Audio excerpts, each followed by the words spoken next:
Lady Francesca Lovelace stood in the ballroom of Ashford House, near the refreshment table, her gloved hands clasped before her coral silk gown, watching the swirl of dancers with practiced composure. At 22, she possessed the kind of beauty that painters begged to capture: dark chestnut hair arranged in elaborate ringlets, eyes the color of warm honey, and a figure that made modistes weep with joy at how perfectly gowns draped her frame. Tonight should have been her triumph. In 3 weeks, she would marry Henry Talbot, eldest son and heir to the Marquis of Whitehaven. The announcement had sent ripples of envy through every drawing room in Mayfair. Henry was handsome, charming, wealthy beyond measure, and, most importantly, he had chosen her. Or so everyone believed. Francesca took a small sip of champagne, her eyes following Henry across the ballroom. He was dancing with Miss Arabella Thornton for the 3rd time tonight. His hand rested perhaps a touch too low on her waist. His smile was perhaps a touch too intimate. Miss Thornton's cheeks were flushed with more than exertion. "Your fiancé seems quite energetic this evening," Lady Catherine Pemberton murmured beside her, snapping her fan open with a decisive click. Catherine had been Francesca's closest friend since their presentation at court 5 years ago, and she had never liked Henry Talbot. "Indeed," Francesca replied neutrally, taking another sip. "Francesca, you cannot possibly—" "I can, and I shall," Francesca interrupted gently. "Please, Catherine, not here." But Catherine's concern was written plainly across her face. For the past 3 months, whispers had circulated. Henry Talbot, seen leaving the opera with Mrs. Eleanor Ashworth, a married woman notorious for her affairs. Henry Talbot, purchasing an elaborate ruby necklace, which Francesca had never received. Henry Talbot, spotted at a gaming hell until dawn, deep in his cups and deeper in debt. Francesca had heard every whisper.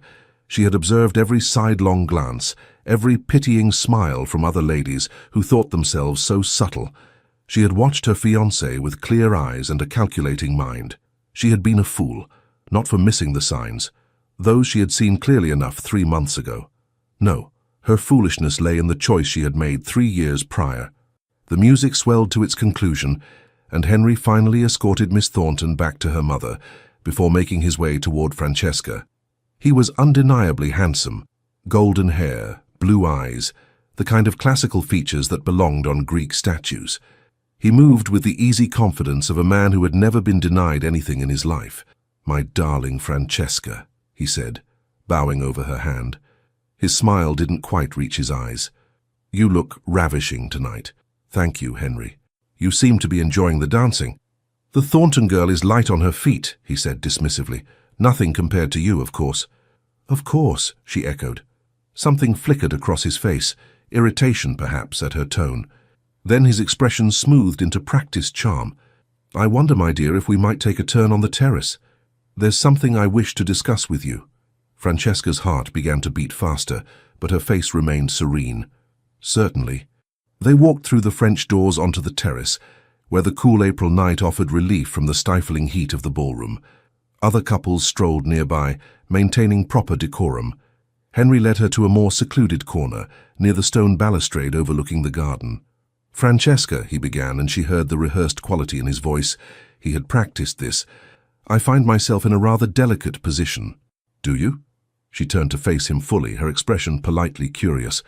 "Indeed, you see, I have come to realize that perhaps our understanding was made in haste. We are not, I think, as well suited as I initially believed." "I see." Her calm seemed to unnerve him. He had expected tears, perhaps, pleading. "You are a woman of great beauty and accomplishment," he continued, warming to his theme now.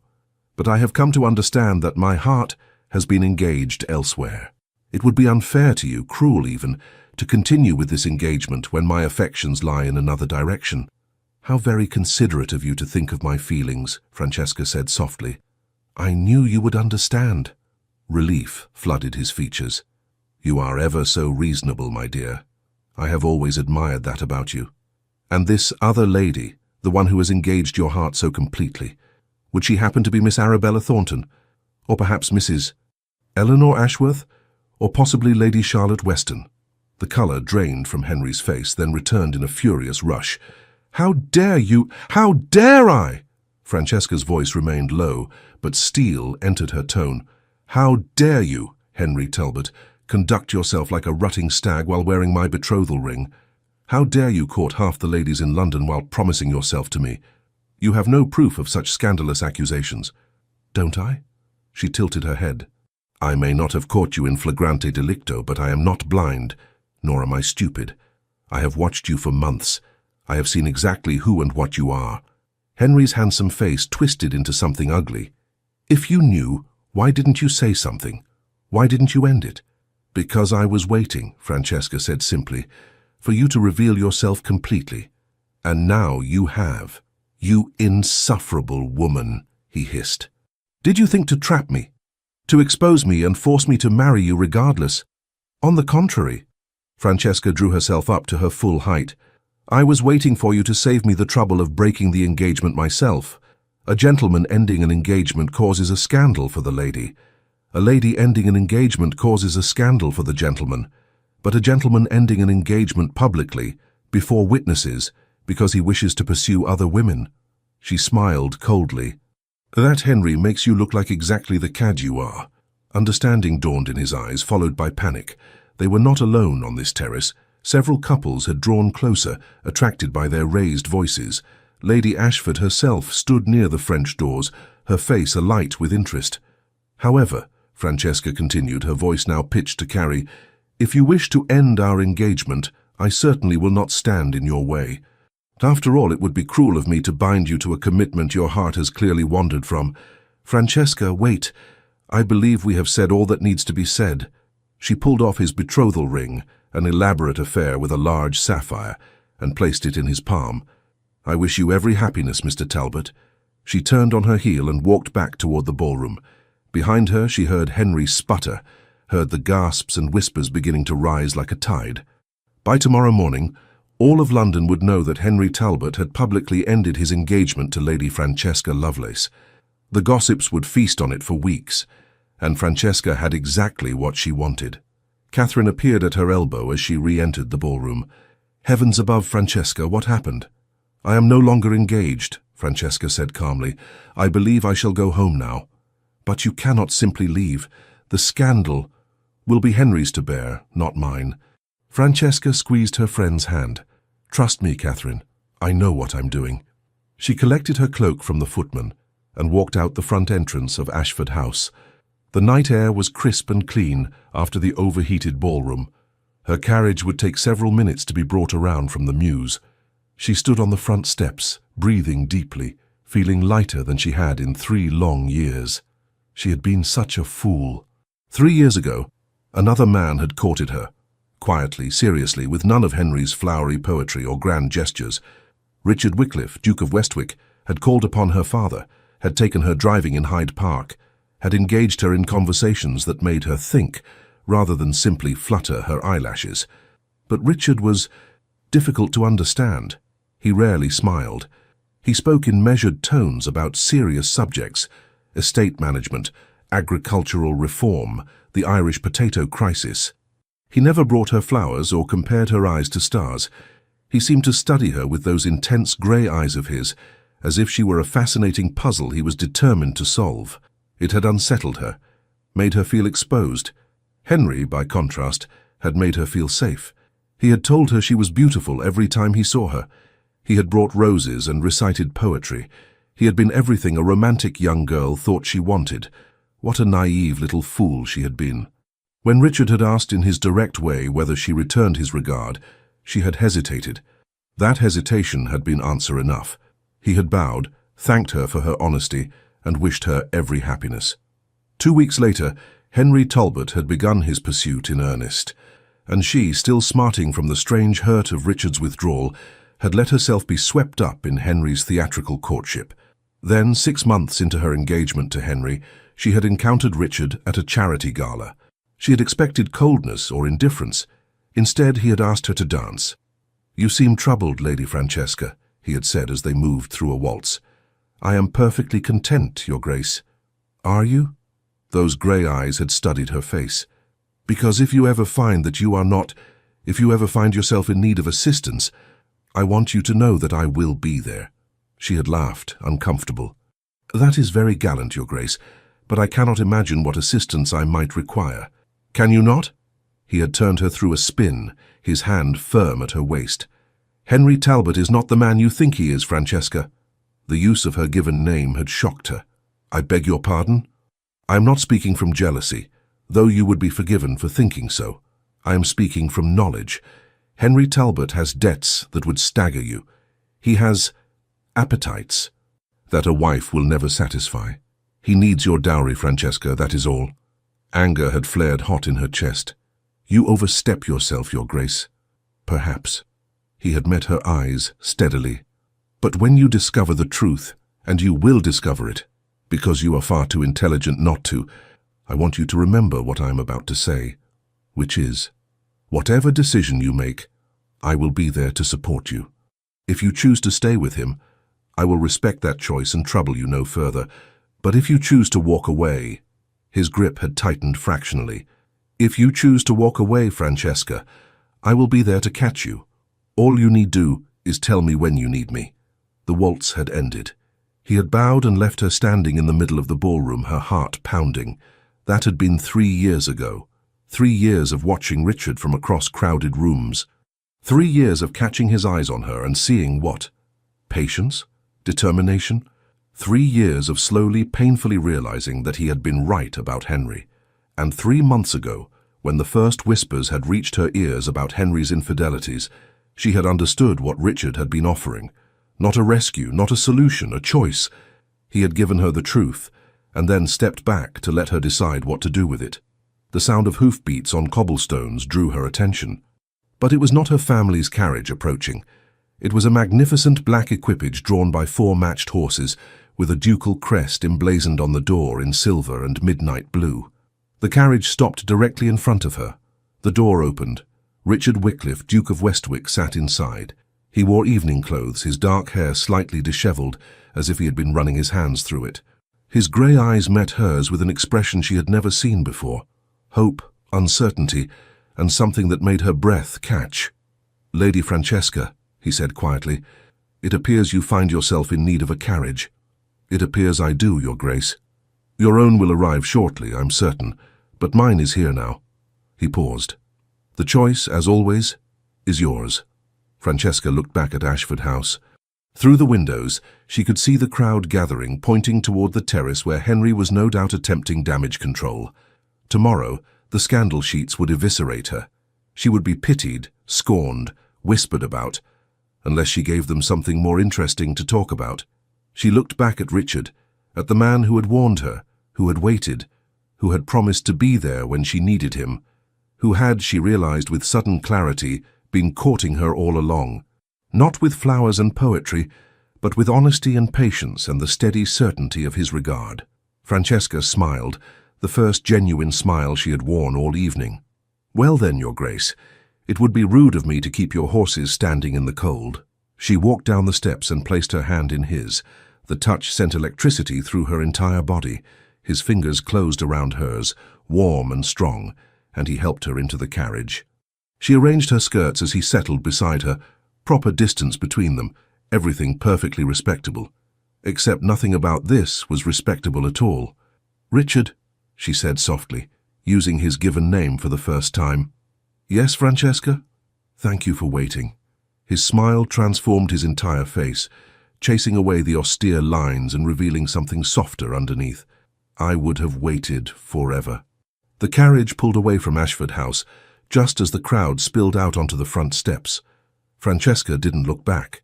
She kept her eyes on Richard, seeing him clearly for the first time in 3 years. "I have been such a fool," she whispered.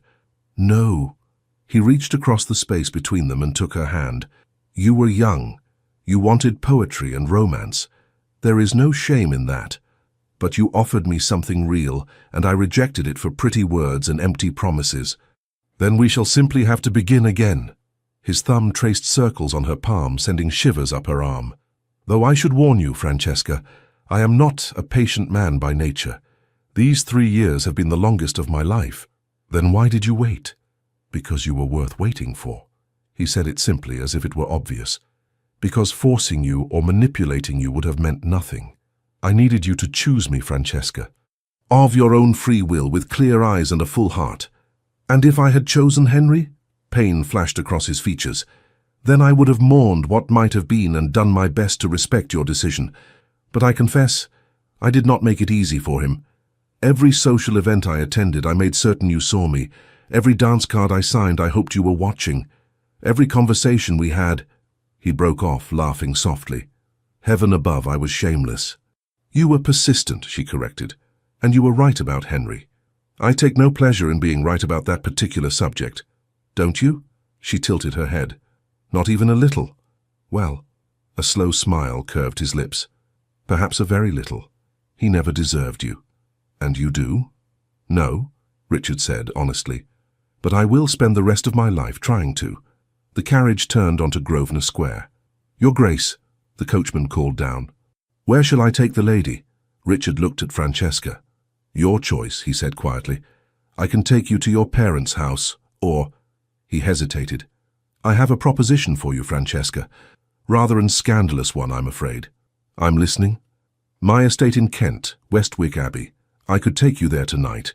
Your reputation would be in tatters, of course. You would have to marry me to salvage it. His eyes searched hers. But you would also have time away from London, away from all of this, to decide if that is truly what you want. To decide if I am truly what you want. That is rather scandalous, Francesca agreed. Her heart was beating fast, excitement and fear warring in her chest. It is entirely your decision. If you wish to go home, I will understand completely. We can proceed slowly. Let me court you properly. How far is Kent? Francesca interrupted. Richard blinked. I beg your pardon? How far to Westwick Abbey? I find myself quite curious about your estate. The hour is still early. She met his eyes. Drive on, Your Grace. Joy, pure, unfettered joy, transformed Richard's face. He leaned out the window. Westwick Abbey, John, best speed. Aye, Your Grace. The carriage lurched into motion, heading toward the London Bridge and the Kent Road beyond. Richard sat back, still holding Francesca's hand, looking at her as if he couldn't quite believe she was real. You are absolutely certain? He asked. Once we leave London at this hour, there will be no going back. The scandal will be tremendous. Good, Francesca said firmly. Let them talk. Let them gossip. 3 years ago, I chose the safe path, the respectable path, and it led me nowhere but misery. Tonight, Richard Wycliffe, I am choosing the dangerous path. I am choosing scandal. I am choosing you. He raised her hand to his lips and pressed a kiss to her gloved knuckles. Then I shall do everything in my power to ensure you never have cause to choose otherwise. Through the carriage window, London passed by in a blur of gaslight and shadow. Somewhere behind them, the gossips were already beginning their work. By morning, all of England would know that Lady Francesca Lovelace had left her broken engagement and disappeared into the night with the Duke of Westwick. But Francesca found she didn't care. For the first time in 3 years, she felt free. Richard? Yes, my dear. Tell me about your estate. Tell me about Westwick Abbey. And so, as the carriage carried them through the night, toward a future neither could have predicted but both had chosen, Richard began to speak. Not in flowery poetry or empty flattery, but in the honest, serious tones that Francesca had once found unsettling and now found utterly captivating.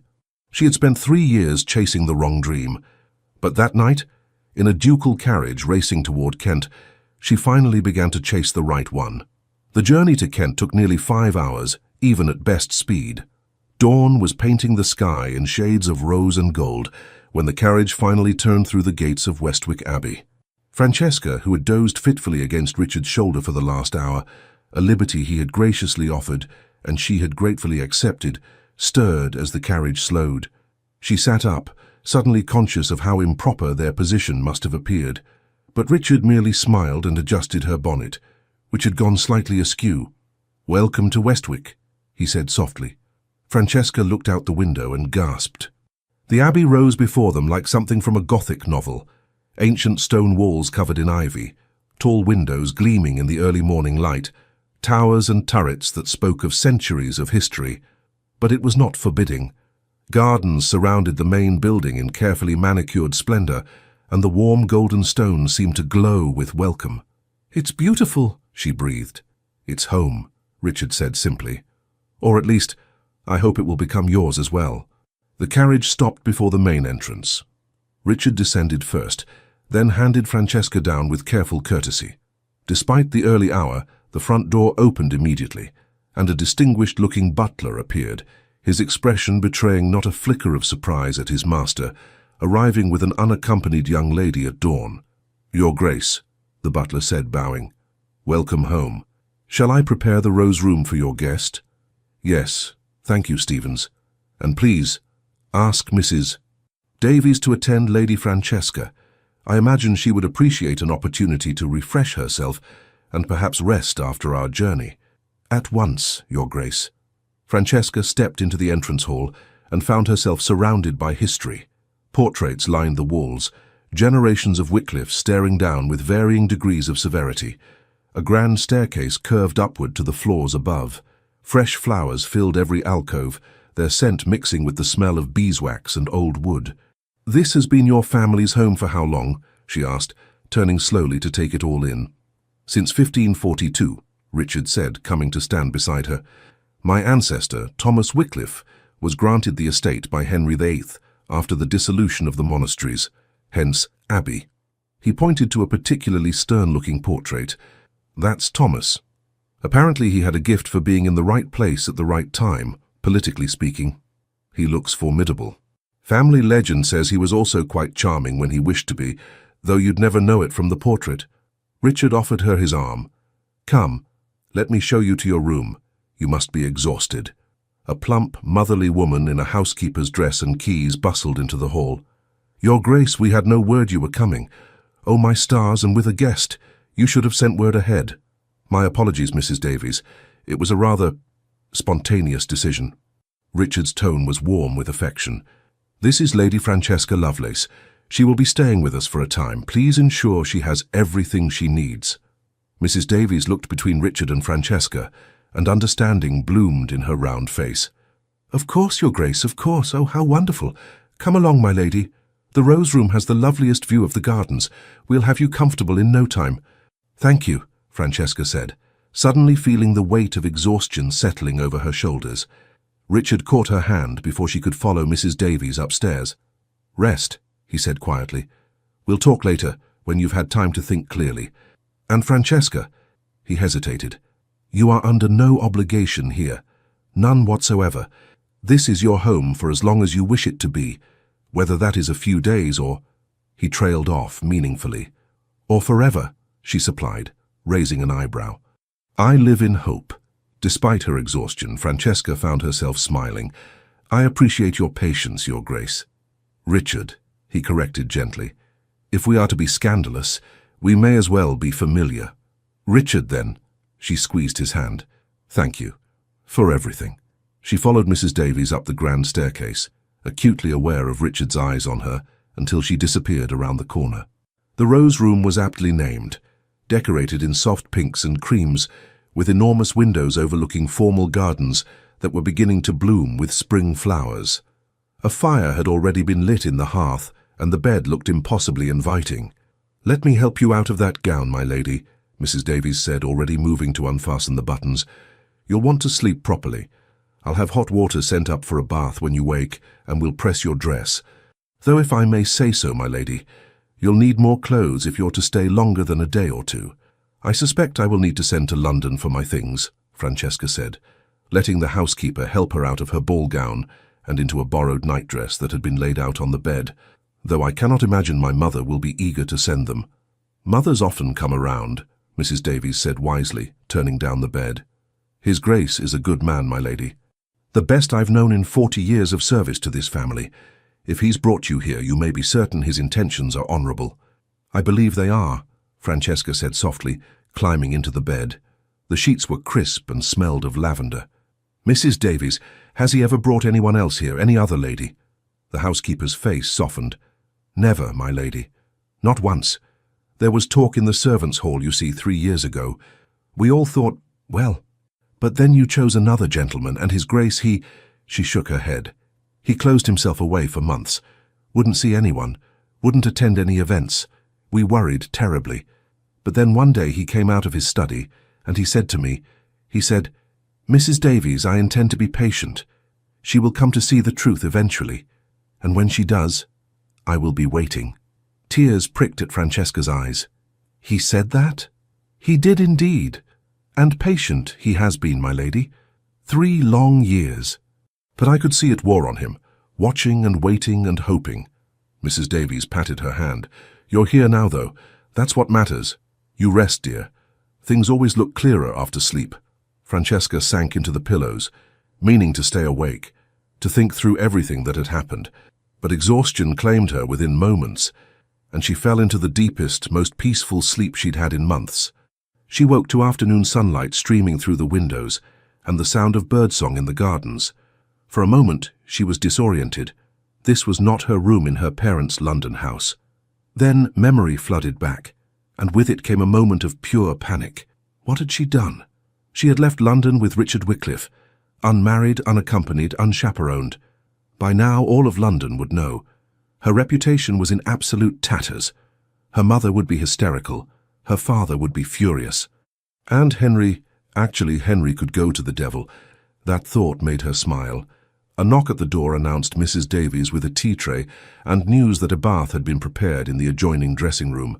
"His Grace requests the pleasure of your company for dinner this evening, if you are feeling well enough, my lady. 6 o'clock in the small dining room." "Please tell His Grace I would be delighted," Francesca said, accepting a cup of tea gratefully. The bath was heavenly, scented with rose oil and hot enough to ease the stiffness from hours in a carriage. Afterward, wearing her freshly pressed ball gown, she had nothing else, Francesca studied herself in the mirror. She looked different. Her eyes were brighter. The tension that had settled around her mouth over the past year had eased. She looked, she realized, happy. The thought should have terrified her. Instead, it felt like relief. Stevens appeared at precisely 6 o'clock to escort her downstairs. The small dining room was actually quite large by normal standards, but she supposed it was small compared to the formal state dining room.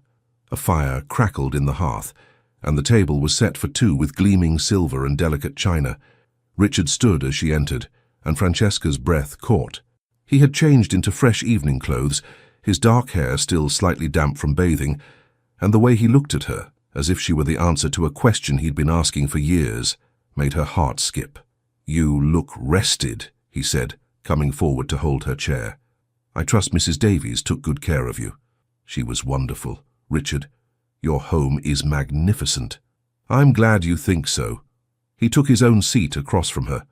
"I've always thought it would be even more magnificent with someone to share it with, but until recently, I was rather particular about who that someone might be." "Were you?" Francesca accepted a glass of wine from Stevens, who then withdrew discreetly, leaving them alone. "Decidedly particular," Richard confirmed. "There was one specific lady who occupied all my thoughts. Rather inconveniently, she was engaged to someone else for quite some time." How inconvenient, indeed. Quite maddening, actually. He took a sip of his wine, his eyes never leaving hers. "Tell me, Francesca, when did you know? About Henry, I mean." She considered the question seriously. "In truth, I think I knew from the beginning that something wasn't quite right. But I didn't want to know, if that makes sense. It was easier to believe his pretty words and ignore the discrepancies." "And what changed?" "You did." She set down her glass. 3 years ago, when you warned me, I was angry. I thought you were jealous, trying to sabotage my engagement, but your words stayed with me, and gradually I began to watch more carefully, to notice the things I had been ignoring. "I'm sorry," Richard said quietly. "I never wanted to hurt you." "You didn't. You told me the truth. That's a gift, Richard, even when it's painful to hear." She paused as Stevens returned with the first course, a delicate soup garnished with fresh herbs. "When did you know? About your feelings for me, I mean." "The moment I first saw you." He smiled at her startled expression. "You were 18 at your presentation at court. You caught your heel in your gown as you curtsied to the Queen, and you laughed, this bright, genuine laugh that you tried to smother behind your hand. Everyone else would have been mortified, but you found it amusing. I thought to myself, that is a woman who doesn't take herself too seriously. That is a woman worth knowing." "I'd completely forgotten about that," Francesca laughed. "I was terrified I'd made a terrible impression." "You made an unforgettable impression, at least on me." His expression grew serious. "I am not an impulsive man, Francesca. I don't make decisions lightly." But from that moment I knew. I spent the next year engineering introductions, arranging to be at the same events, finding excuses to speak with you, and when I finally worked up the courage to court you properly, you were—" He gestured helplessly. "You were radiant, intelligent, kind, everything I had hoped and more. And then I chose Henry." "And then you chose Henry," he agreed, "which was your absolute right to do. But I confess, Francesca, it nearly destroyed me." The raw honesty in his voice made her throat tight. "I was such a fool." "No," he said firmly. "You were young. You wanted romance and passion. Henry offered you that, or seemed to. I offered you estate management discussions and political debates. You offered me substance," Francesca corrected. "You treated me like I had a mind worth engaging. Henry treated me like a beautiful ornament to be displayed and admired. And yet you chose the ornament. For a time." She met his eyes. "But I'm here now, Richard. I'm here because 3 years ago you told me the truth, and last night you offered me a choice. No coercion, no manipulation, just a choice. And—" his voice was carefully neutral, but she could see the tension in his shoulders. "And I choose you," she said simply. "I choose honesty over poetry. I choose substance over style. I choose a man who waited 3 years rather than one who couldn't wait 3 months to betray me." Richard closed his eyes, and when he opened them again, they were suspiciously bright. "You have no idea how long I've waited to hear you say that." 3 years, I believe." 3 years, 2 months, and 16 days, he corrected. "But who's counting?" Despite the emotional weight of the conversation, Francesca laughed. "You actually kept track? I am nothing if not thorough." He reached across the table and took her hand. "Francesca, I want to be absolutely clear about something. Yes, arriving here with me has created a scandal. Yes, society will expect us to marry to salvage your reputation. But I don't want you to marry me out of obligation. I don't want you to marry me because you have no other choice." "Then why should I marry you?" "Because you want to," he said simply. "Because we suit each other. Because when I imagine my future, you are in every single moment of it. And I cannot envision happiness without you." He paused. "But I am also aware that 3 days ago you were engaged to another man. Your emotions may be in turmoil. You may be acting on impulse or anger or hurt. So I want to give you time." "How much time?" "As much as you need. We'll tell society we're engaged, of course. That will satisfy propriety. But the actual wedding, that happens when you're absolutely certain, whether that's a month from now or a year from now or—" "Tomorrow," Francesca interrupted. Richard blinked. "I beg your pardon." "I said, what about tomorrow?" She smiled at his stunned expression. "Richard, I don't need time to think. I've had 3 years to think. 3 years to compare you to Henry, to realize what I gave up, to understand what I truly want. You asked when I knew. About Henry, about everything. I knew 3 months ago. The moment I saw him flirting with Mrs. Ashworth at the opera, something clicked into place. I saw him clearly for the first time, and do you know what my first thought was?" "What?" "My first thought was, Richard tried to warn me." She squeezed his hand. "You were right, Richard, about everything. And I was too proud and too stubborn to admit it. So I waited. I watched Henry dig his own grave, and I planned exactly how I would extricate myself from that engagement in a way that made him look like the villain he is." "That was quite calculated of you." "I learned from the best." She raised an eyebrow. "You didn't think I failed to notice your strategy, did you? Showing up at every event I attended, making sure I saw you, reminding me constantly that you were still there, still waiting. I had hoped I was more subtle than that." "You were about as subtle as a cavalry charge," Francesca grinned. "But it worked, because every time I saw you, I remembered that conversation we had. Whatever decision you make, I will be there. That's what you said, and you meant it." "I did. I do. So here I am." She stood, still holding his hand, and moved around the table to stand before him. "Making my decision, clearly and consciously, with no doubts whatsoever. Richard Wycliffe, Duke of Westwick, I choose you. Today, tomorrow, and every day after, if you'll have me." He rose to his feet, his hands framing her face with infinite gentleness. "If I'll have you. Francesca, you are all I've wanted for 3 impossibly long years. But are you absolutely certain? We can wait. We should wait. I don't want to wait, she whispered. I've wasted enough time already. Then we won't wait, he breathed, and kissed her. It was nothing like the chaste, proper kiss Henry had given her when they became engaged. A brief, passionless pressing of lips that had left her feeling vaguely disappointed. Richard kissed her like she was air and he was drowning, like she was fire and he was freezing, like she was the answer to every question he'd ever asked. When they finally broke apart, both breathless, Francesca rested her forehead against his. Well, she said shakily, that was rather more satisfactory than estate management discussions. Richard laughed, the sound full of joy and relief. I do contain the occasional surprise. I'm beginning to realize that. She pulled back enough to meet his eyes. Richard, I mean it. I want to marry you. As soon as possible. Special license, small ceremony, whatever you think best. I don't need a grand society wedding, I just need you. Special license it is then, he said decisively. I'll ride to Canterbury tomorrow and procure one from the Archbishop. We can be married by week's end. Perfect, she smiled up at him. And then we'll return to London and face the gossips together. You're certain you want to return? We could stay here, avoid society altogether for a time. Absolutely not. Francesca's voice was firm. I will not hide as if I've done something shameful. We will return to London, attend every event, and let them all see that I have made the best decision of my life. Let them whisper and speculate. Let Henry squirm. Let Miss Thornton and Mrs. Ashworth and all the others realize exactly what they've won. A handsome face attached to an empty, deceitful heart. Remind me never to get on your bad side, Richard said, but he was smiling. You're rather formidable when you're angry. I'm not angry anymore, Francesca said truthfully. I'm happy. For the first time in 3 years, Richard, I am genuinely, completely happy. Good, he said softly. Then my work here is nearly complete. I have only one task remaining, which is to make certain you stay that way.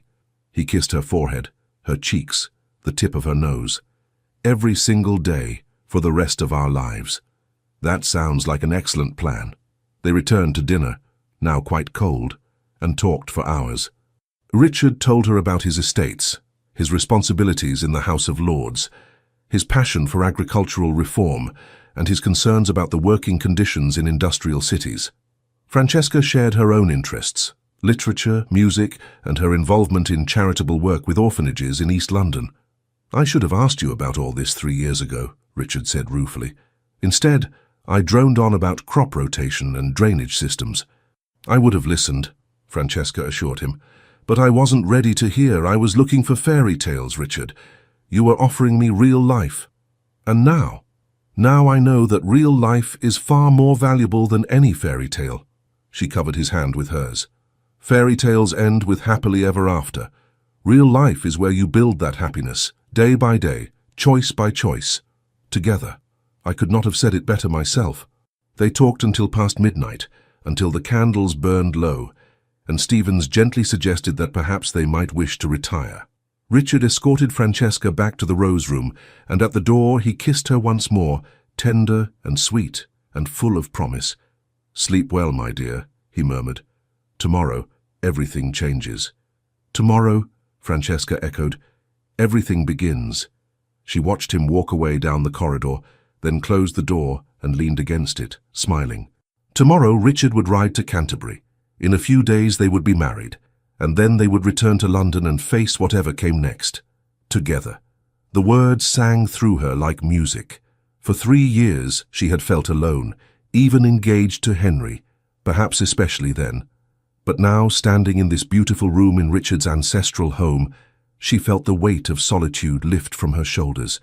She was not alone. She would never be alone again. Francesca climbed into bed and fell asleep still smiling, dreaming of grey eyes and honest words, and a future she had stopped believing in, but had somehow miraculously found. 3 days later, Lady Francesca Lovelace became the Duchess of Westwick, in the small Norman church that sat at the edge of the Westwick estate. The ceremony was simple, attended only by the household staff and a few trusted friends Richard had sent for, his cousin Lord Edward Hartley and Edward's wife Margaret, who were thrilled at the news and wholly unsurprised by it. "Took you long enough," Edward had said, clapping Richard on the shoulder. "I was beginning to think you'd pine away into nothing." "Your faith in my persistence is underwhelming," Richard had replied dryly. Margaret had embraced Francesca warmly. "I am so glad you've come to your senses, Your Grace, truly. We have been watching Richard suffer for 3 years. Please call me Francesca, and I promise to make up for all 3 years." "See that you do," Margaret had said with a wink. Now, standing before the rector with Richard's hand warm in hers, Francesca spoke her vows with absolute certainty. She promised to love, honor, and cherish. She promised to be faithful in prosperity and adversity. And when Richard slid his family's wedding ring onto her finger, an elegant band of gold engraved with the Wycliffe crest, she felt tears of joy slip down her cheeks. "With this ring, I thee wed," Richard said, his voice steady despite the emotion in his eyes. "With my body I thee worship, and with all my worldly goods I thee endow." The rector beamed at them both. "I now pronounce you man and wife. Your Grace, you may kiss your bride." And Richard did, sweetly and thoroughly, while Edward cheered and Margaret dabbed at her eyes with a handkerchief, and Mrs. Davies sobbed happily in the back pew. When they broke apart, Richard whispered, "Hello, Duchess." "Hello, husband," Francesca whispered back. They returned to the Abbey for a wedding breakfast that Mrs. Davies had somehow managed to make magnificent, despite only 3 days' notice. The staff had decorated the dining room with spring flowers and ribbons, and someone had unearthed an ancient bottle of French champagne from the wine cellar. "To the Duke and Duchess of Westwick," Edward toasted. "May they enjoy many years of happiness, numerous children, and considerably less romantic angst than they've put us through these past 3 years." "Hear, hear," Margaret added, raising her glass. After breakfast, as the others chatted in the drawing room, Richard drew Francesca aside. "I have something for you," he said.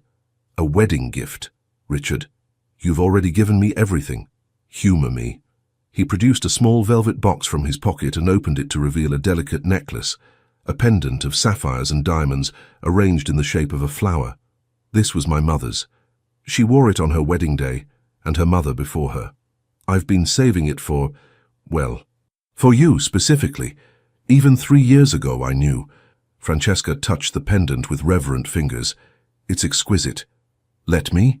Richard fastened it around her neck, his fingers gentle on her skin. "There. Perfect." "I don't have anything for you," Francesca said, turning to face him. "I left London with nothing but the dress on my back." "You gave me yourself," Richard said simply. "That's quite sufficient." She kissed him for that, slow and deep, until Edward's voice called out from the drawing room, "Oi! None of that until you've properly scandalized London first." They broke apart, laughing. "Your cousin is impossible," Francesca said. "My cousin is right," Richard replied. "We should return to London, face the gossips, let them see that we are blissfully happy despite, or perhaps because of, all their whispers." "When do we leave?" "Tomorrow, if you're willing. I've already sent word to the London house to prepare for our arrival, and I've sent a letter to your parents." Francesca stiffened. "What did you say?" "That their daughter is now the Duchess of Westwick, and that we would be honored by their attendance at a formal reception to celebrate our marriage." He touched her cheek. "They are your parents, Francesca. Whatever your differences, they deserve to know you're safe and happy." "My mother will be furious, undoubtedly. But she'll also be the mother of a duchess. That will soothe considerable hurt feelings. You're remarkably optimistic. I've just married the woman I've loved for 3 years. I believe I'm entitled to some optimism." They spent their wedding night in Richard's chambers, far grander than the Rose Room, with a massive 4-poster bed and windows overlooking the moonlit gardens. Richard was gentle and patient, taking his time, making certain Francesca felt treasured and desired in equal measure. Afterward, as they lay tangled together in the aftermath of passion, Francesca traced patterns on Richard's chest. "You're full of surprises, Your Grace." "Am I?" He sounded pleased. "Decidedly. I was led to believe you were all cold logic and serious discussion." "I contain multitudes," Richard said solemnly, then grinned when she laughed. "In all seriousness, Francesca, are you happy? Truly?" "Deliriously," she assured him, "though I suspect the real test comes tomorrow, when we face society." "Let them come," Richard said, pulling her closer. "We'll face them together." The return to London the following day was considerably more civilized than their midnight escape had been. They travelled in Richard's finest carriage, Francesca wearing a new travelling dress that Margaret had insisted on gifting her. "You cannot return to London in a wrinkled ball gown, my dear. What would people say?" As they crossed London Bridge and entered the familiar streets of Mayfair, Francesca felt her stomach tighten with nerves. "What if—" "No," Richard interrupted gently, taking her hand. "No what-ifs. We know exactly what awaits us. Gossip, scandal, social censure. But we also know that none of it matters. You are the Duchess of Westwick now. That carries considerable weight, regardless of how our marriage came about.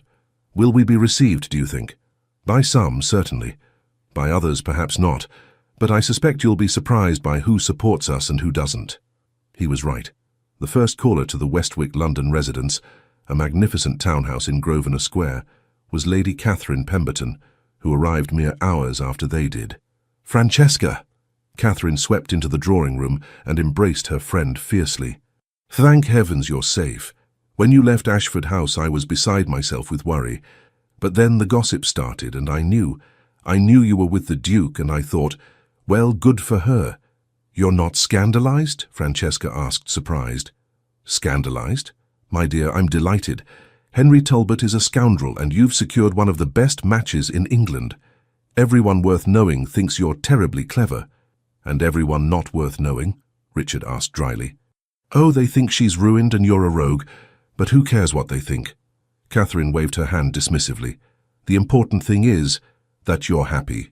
You are happy, aren't you?" "Ecstatically," Francesca assured her. The second visitor was less welcome. Francesca's mother, Lady Margaret Lovelace, arrived in a flurry of silk and barely suppressed fury. "Francesca Rose Lovelace," she began, then stopped, clearly remembering her daughter was no longer a Lovelace. "I mean, Your Grace." The title came out stiffly. "What were you thinking, running off in the middle of the night with a man regardless of his title? The scandal, the shame." "Mother, I am perfectly well. Thank you for asking," Francesca said calmly. "May I introduce my husband, the Duke of Westwick? Richard, my mother, Lady Margaret Lovelace." Richard bowed with perfect courtesy. "Lady Margaret, I apologize for the irregular nature of our courtship. However, I hope you can find it in your heart to be happy for your daughter." Lady Margaret sniffed, but some of the anger faded from her face. "Well, you are a duke. That's something, at least. And Henry Talbot has proven himself to be exactly the sort of man one does not want for a son-in-law. The stories that have emerged—" She shuddered delicately. "What stories?" Francesca asked sharply. "Oh, my dear. Debts, gambling, women, plural. Apparently he was betrothed to you primarily to access your dowry and pay off his more pressing obligations. The Marquess is beside himself. Henry has been sent to their estate in Northumberland in disgrace." Francesca and Richard exchanged glances. "How very unfortunate for him," Francesca said without an ounce of sympathy. "Yes, well," Lady Margaret softened slightly. "I suppose in that light your impetuousness was actually rather wise. You escaped a terrible fate, Francesca. And you have secured an excellent position." She looked at Richard appraisingly. "You will be good to her, Your Grace." "I will spend every day of my life ensuring her happiness," Richard said simply. "See that you do." Lady Margaret rose, preparing to leave. "I expect you both at dinner next week. Your father will want to meet his new son-in-law properly. And Francesca," she paused at the door, "I am glad you are safe. Truly." It was as close to an apology as Lady Margaret Lovelace was likely to come. Francesca accepted it with grace. "Thank you, Mother." Over the next week, London society gradually divided itself into camps. The younger set, led by Catherine and several other progressive-minded ladies, thought the entire affair was terribly romantic. The older, more conservative matrons were scandalized, but couldn't quite cut the Duchess of Westwick. Richard's title and influence were too significant. The gentlemen, for the most part, congratulated Richard on his decisive action and secretly envied him his beautiful, clever wife. And then there were those who simply found the whole situation amusing. "I heard," Lord Edward told them at a dinner party 2 weeks after their return, "that Henry Talbot has been refusing to leave his room. Apparently he's mortified by the whole business." "Good," Francesca said with satisfaction. "My dear Duchess," Edward said admiringly, "you are positively ruthless. Only when circumstances require it," she replied sweetly. The true test came at the Bransfords' ball, the first major social event Richard and Francesca attended as a married couple. As they entered the ballroom, conversation didn't precisely stop, but it certainly faltered. Every eye turned toward them. Richard, magnificent in his evening clothes, kept Francesca's hand tucked securely in his arm. "Smile," he murmured. "Let them see how happy you are." So Francesca smiled, radiantly, genuinely, and watched as the gossips' faces fell slightly. They had expected shame or embarrassment. Instead, they got joy. Lady Bransford herself, one of society's great hostesses, approached them immediately. "Your Graces, how delightful to see you. May I say, Duchess, that married life appears to agree with you. You're absolutely glowing." "Thank you, Lady Bransford. It agrees with me remarkably well." "And you, Your Grace," Lady Bransford continued, addressing Richard. "You look rather pleased with yourself." "I am married to the most extraordinary woman in England," Richard said, smiling down at Francesca. "I believe I have every right to be pleased." That set the tone for the evening. Richard danced with Francesca 3 times, highly improper for a married couple, but no one dared comment. They spoke with various lords and ladies, accepting congratulations and deflecting impertinent questions with practiced ease. At one point, Francesca found herself near the terrace doors, the same doors she had walked through with Henry to have their engagement ended. She turned to Richard. "Do you know what happened the last time I was in this room?" "I do," he said quietly. "I was watching." "Were you?" "I was watching you all evening. I saw Henry dancing with other ladies. I saw the expression on your face, not hurt but resigned, calculating, and I thought to myself, she's planning something." He touched her cheek gently. "And then I saw you walk onto that terrace with him, and my heart nearly stopped. But I waited. I had promised to wait after all. And then you emerged without him, without your ring, with your head held high. And I knew it was time. You had the carriage ready." "I had the carriage ready the moment you arrived at the ball," he admitted. "Just in case. Hope springs eternal even in the heart of a cynic." "You're not a cynic," Francesca said softly. "You're a romantic. You just hide it well." "Perhaps," he conceded. "Or perhaps I'm only a romantic when it comes to you." They danced again, and this time Francesca noticed something. The whispers had changed. Instead of scandalized mutterings, she heard snatches of conversation. Quite devoted to her. "Never seen the Duke smile so much. Actually rather romantic when you think about it. Clearly making her happy." By the end of the evening, the tide had turned. The consensus seemed to be that while the Duke and Duchess of Westwyck had certainly conducted their courtship in an unconventional manner, they were obviously well-suited and deeply in love. And really, wasn't that preferable to a proper courtship leading to an unhappy marriage? As they left the ball, Richard helped Francesca into their carriage with a satisfied smile. "I believe," he said, "that went rather well." "They've accepted us," Francesca marveled. "They've accepted that we're happy," Richard corrected. "That's a rather different thing, but ultimately, it's the only thing that matters." In the weeks that followed, Francesca settled into her new life as Duchess. She involved herself in Richard's charitable work, particularly his efforts to improve conditions in industrial towns. She hosted dinners and salons, gathering reformers and intellectuals to discuss social issues. She reconnected with old friends and made new ones. And every night she fell asleep in Richard's arms, grateful beyond measure that she had found the courage to choose honesty over poetry, substance over style, true love over convenient affection. One evening, 3 months after their wedding, they sat together in Richard's study. He was reviewing estate accounts while Francesca read correspondence from one of the orphanages she patronized. It was comfortable, companionable, the kind of domestic intimacy that would have seemed impossibly dull to her 3 years ago, but now felt perfect. "Richard," she said suddenly. "Hmm?" He looked up from his papers. "Do you ever wonder what would have happened if I had chosen you 3 years ago?" He considered the question seriously. "Sometimes, but I think perhaps everything happened exactly as it needed to." "How so?" 3 years ago, you weren't ready for me, for what I was offering. You needed to see the contrast, to experience the difference between pretty words and genuine regard. If you had chosen me then, you might always have wondered if you made the right decision. You might have resented me for being practical instead of romantic. He set aside his papers and came to sit beside her. But now you know exactly what you chose and why. There's no doubt, no second guessing. You're saying I needed to be engaged to Henry to truly appreciate you. I'm saying, he said carefully, that you needed to see both paths clearly before you could choose the right one with certainty. And Francesca, he took her hand, I would have waited another 3 years or 6 or 9 if that's what you needed, because you are worth any amount of waiting. She kissed him for that, long and sweet. You know, she said when they broke apart, 3 years ago, I thought you were cold and distant. I thought you didn't know how to express emotion. And now I know you express emotion differently, not in flowery speeches or grand gestures, but in patient waiting, in honest words, in being there steadily when I needed you most. She touched his face. That's real, Richard. That's the kind of love that lasts. Good, he said, pulling her into his lap, because I intend for it to last a lifetime.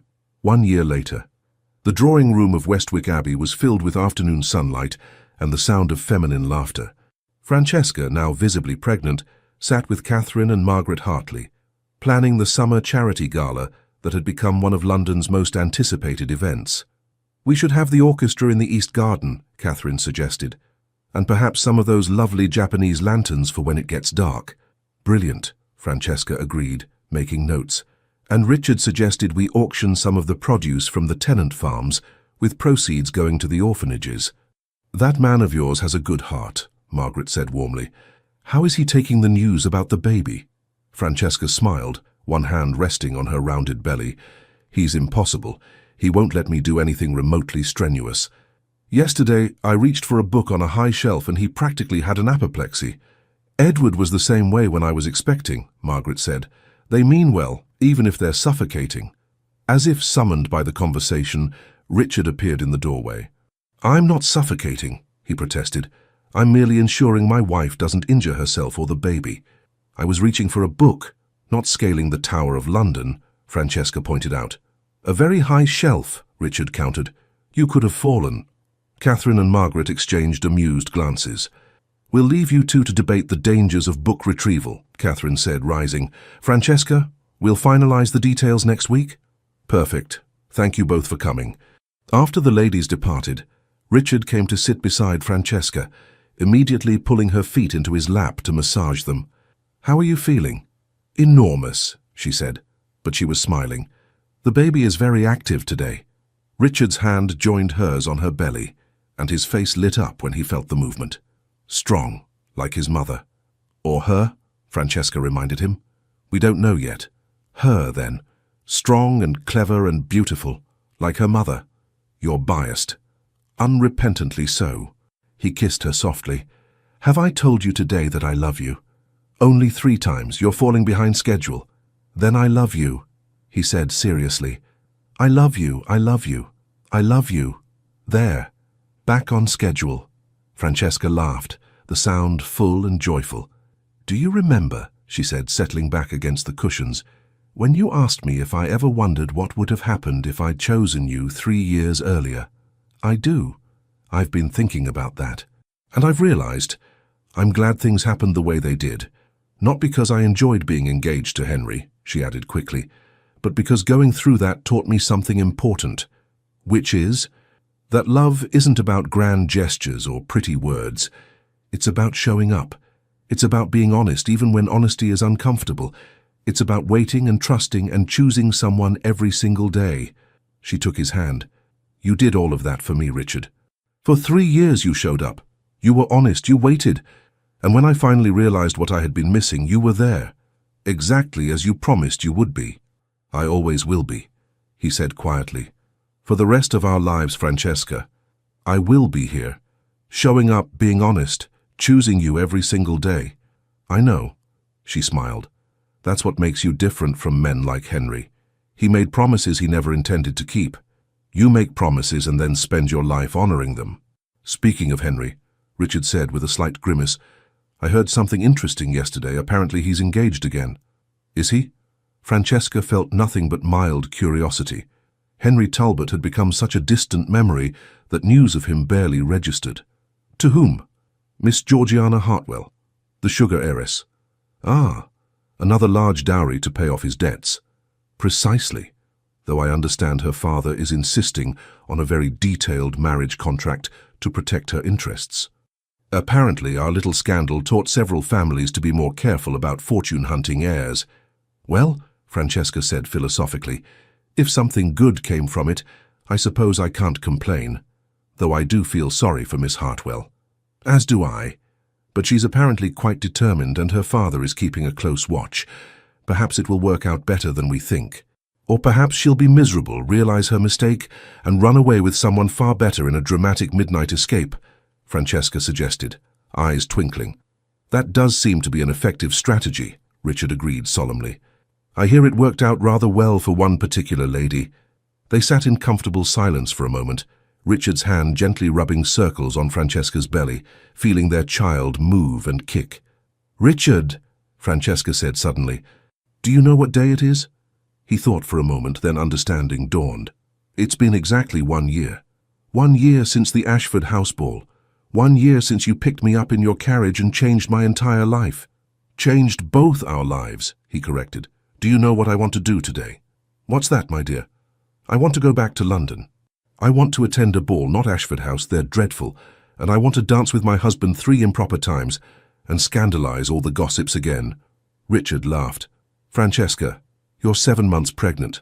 I'm not certain the gossips will be scandalized so much as concerned for your health. Fine.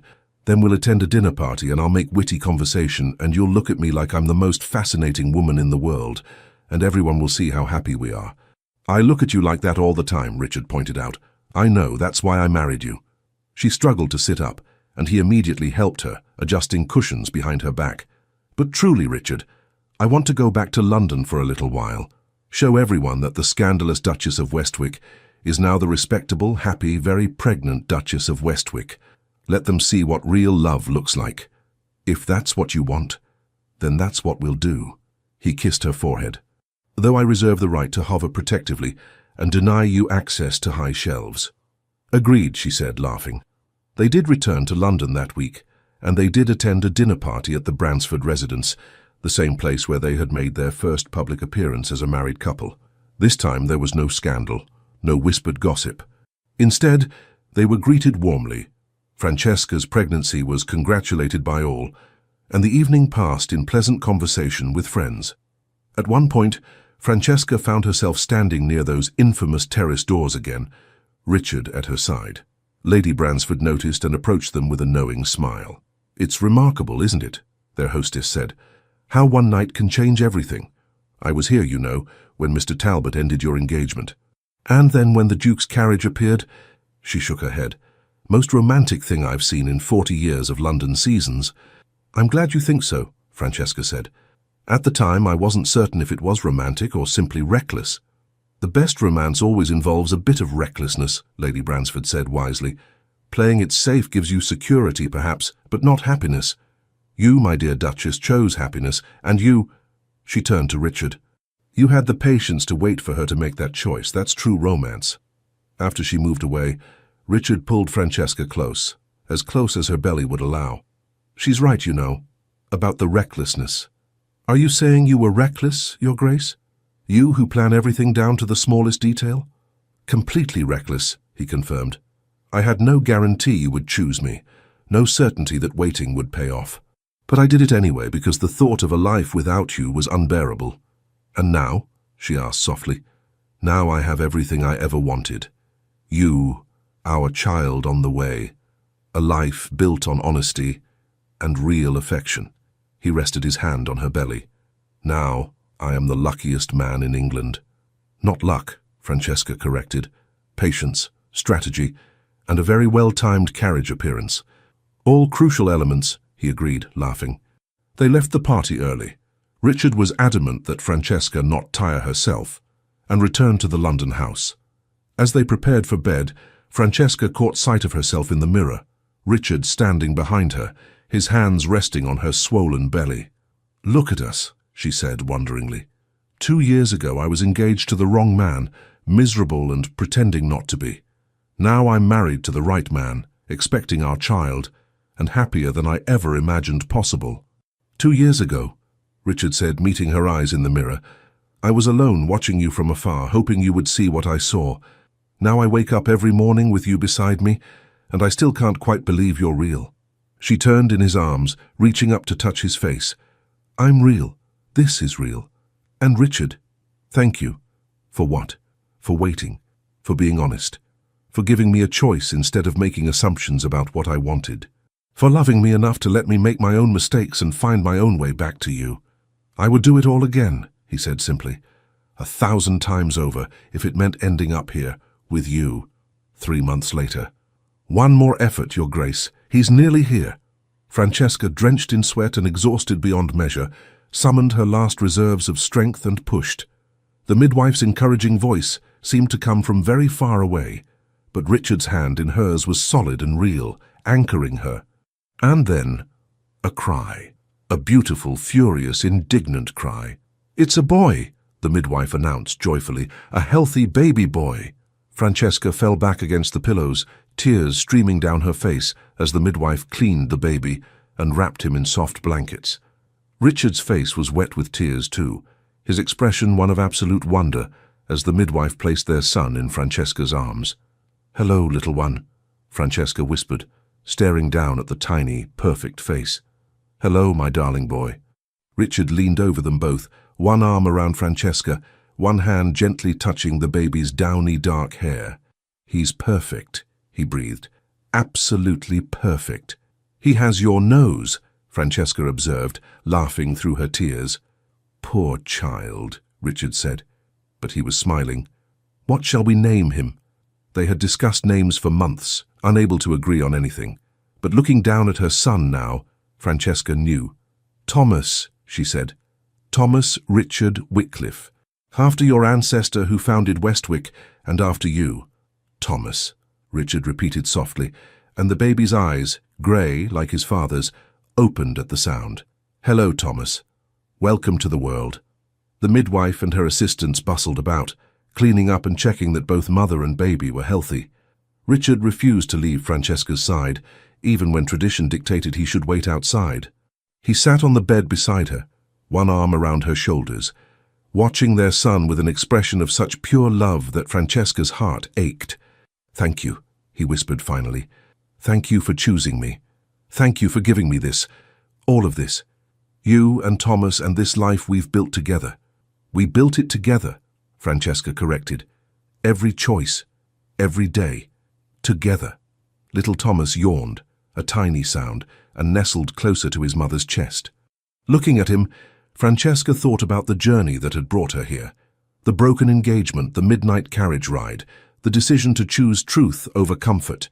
She thought about Henry Talbot, married now to his sugar heiress, still chasing wealth and pleasure with no understanding of real happiness.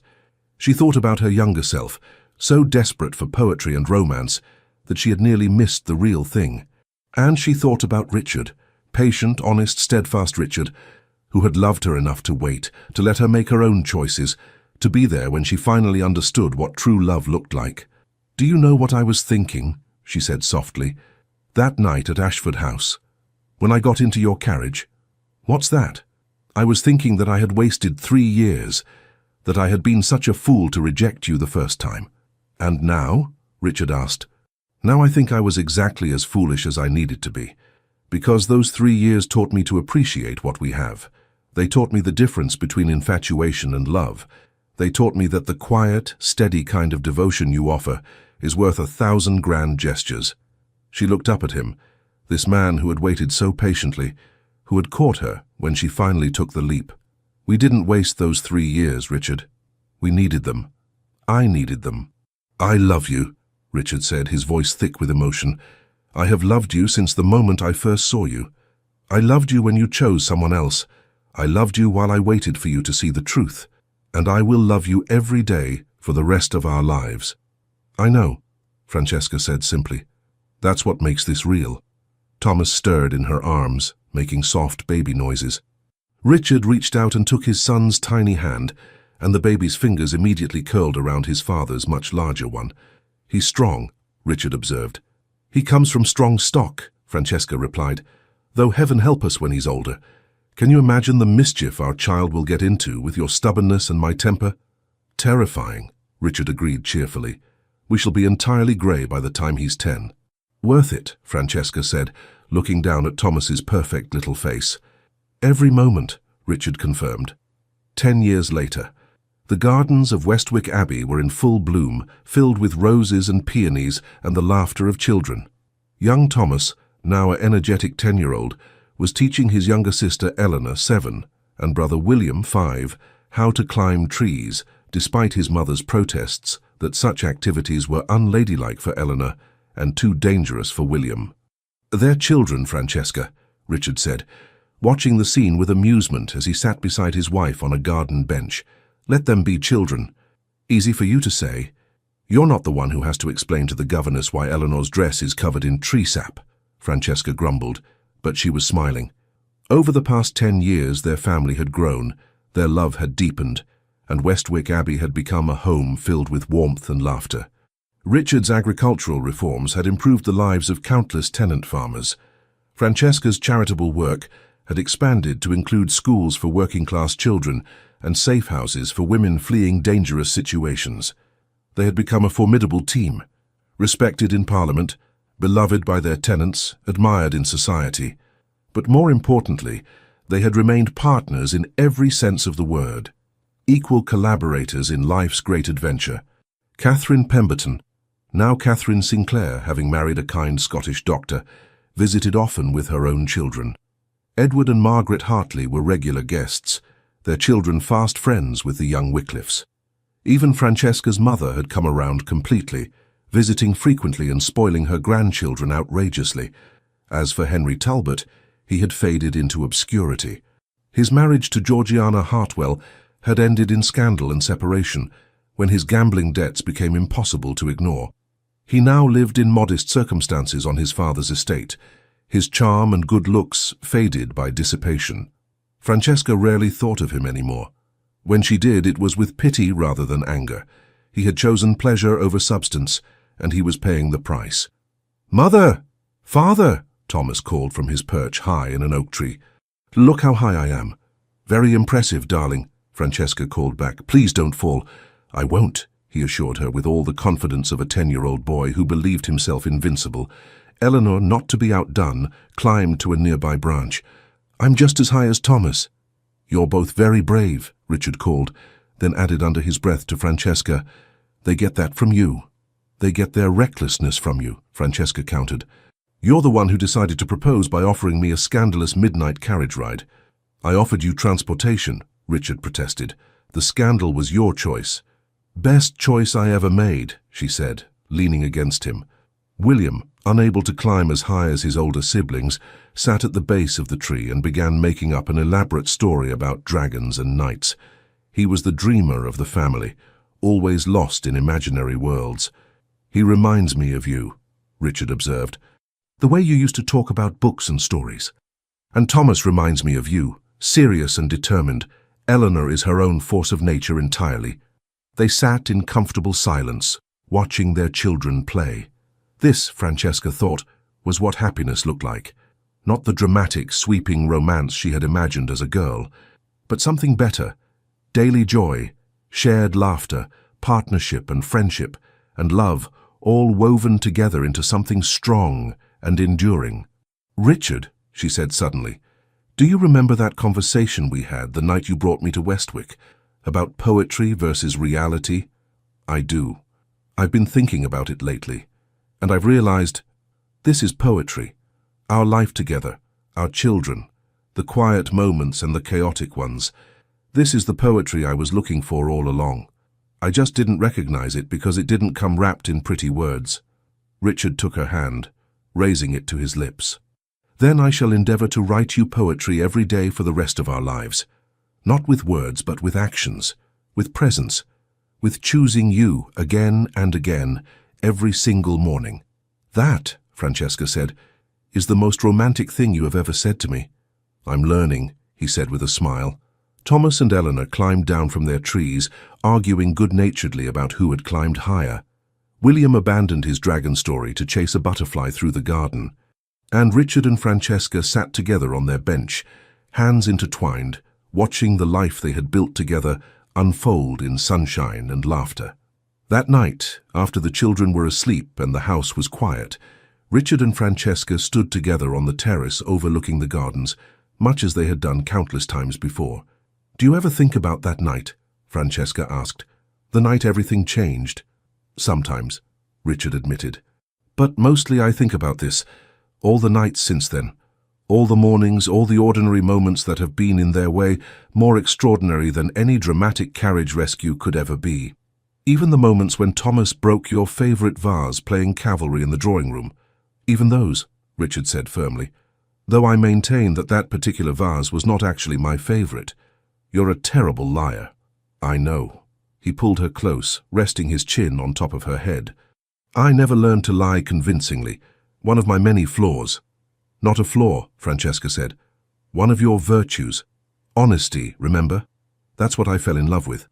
Not your title, not your wealth, not even your handsome face.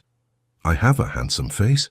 But your honesty, your steadiness, your absolute unwavering certainty that we belong together, even when I was too foolish to see it." "You weren't foolish," Richard said. "You were young. You were looking for magic in all the wrong places. But you found it eventually." "I found you," she corrected. "And you, Richard Wycliffe, Duke of Westwick, are the best magic I've ever known."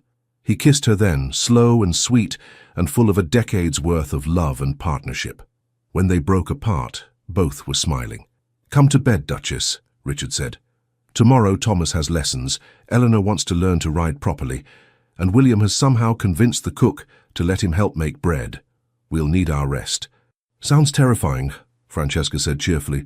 "Sounds perfect," Richard corrected, and hand in hand they walked back into Westwick Abbey, their home, their sanctuary, the place where a scandalous midnight carriage ride had led them to everything they had ever wanted, but hadn't known to ask for.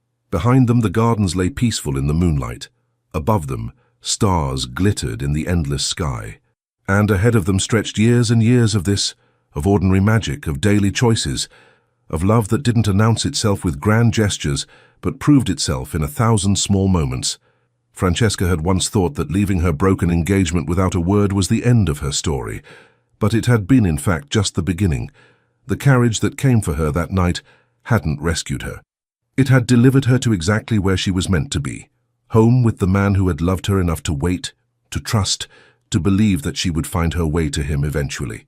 And she had. And they lived, not happily ever after in the fairy tale sense, but happily ever forward, building their happiness new each day, choosing each other every morning, writing their own poetry in the language of real, honest, enduring love, which, Francesca reflected as she fell asleep in Richard's arms that night, was the best kind of poetry there was. The end. Thank you so much for staying with us until the end of this beautiful journey. We hope Lady Francesca and the Duke of Westwick touched your heart the way they touched ours. If you enjoyed this story, please like, comment, share, and subscribe to our channel. Your support helps us continue crafting stories filled with deep emotions, powerful redemptions, and the kind of love that stays with you long after the final words are spoken. And don't forget, at the end of this video, another unforgettable story awaits. Click it now and let yourself be swept away once more. Thank you for being here. The Legends of Love team.